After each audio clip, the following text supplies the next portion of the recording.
Knowing what's going on in the economy is one thing, influencing it is quite another. But there would be no point in knowing what's going on unless the instruments also existed to exert an element of control. Central banks are in daily contact with commercial banks and other financial institutions and conduct a number of operations with them. A central bank is effectively a bank's bank. Just as members of the public hold accounts with commercial banks, so commercial banks hold accounts with central banks. Through these accounts, all the operations between central banks and commercial banks are conducted. And it is through these same accounts that transactions take place in the money market, a market where banks lend each other huge amounts of money for short periods of time.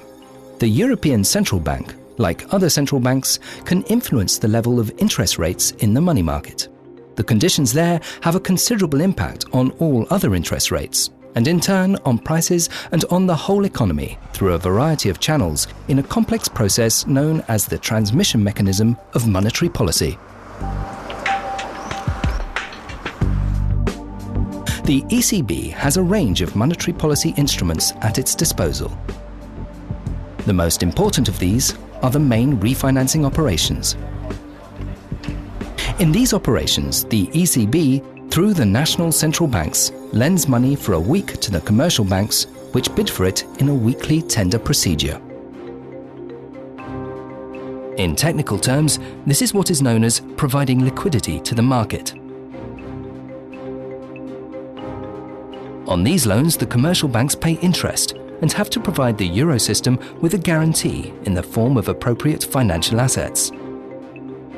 When the transaction reaches maturity, the banks pay back the loans and the assets used as guarantees are returned to them.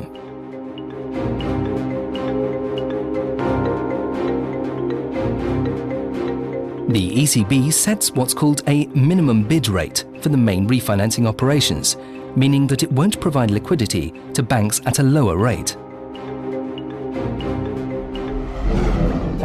The minimum bid rate is set once a month by the ECB's Governing Council.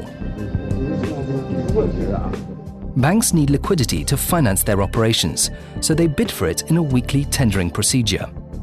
These bids are normally collected from Monday afternoon through to early Tuesday morning. They're first analysed by a liquidity committee.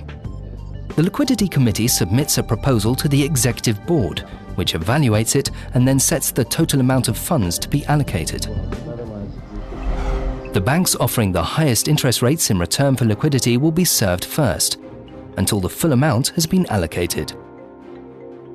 The banks that fail to obtain funds from the central bank have to borrow them in the money market. However, rates in the money market are usually quite close to the minimum bid rate set by the ECB, proving that this is an effective instrument with which to influence market rates.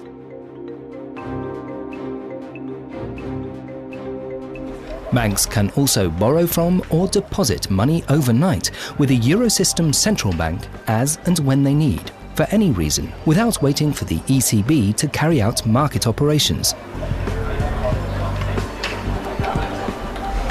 Through what's called the marginal lending facility, banks can borrow money,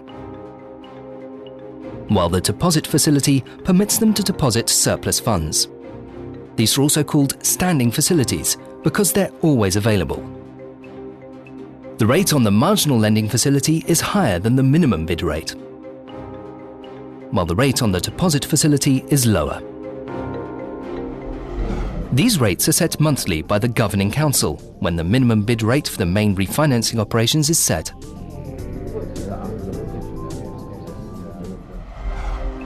Another important instrument is the minimum reserve requirement, which is the minimum amount of average liquidity that the ECB requires banks to hold over a certain period of time. This requirement helps to stabilize money market rates and increases the dependence of banks on the liquidity provided by the ECB.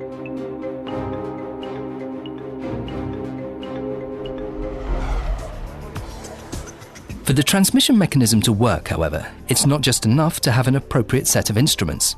There must also be a properly functioning money market, meaning banks must be able to transfer huge amounts of money to each other at low cost.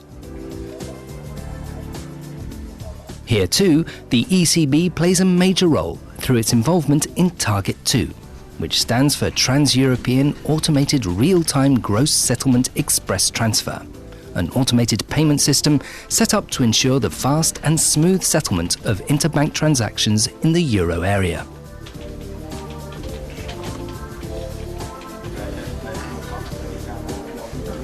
Target 2 replaced the decentralized structure of the Target system with a single platform at the end of 2007.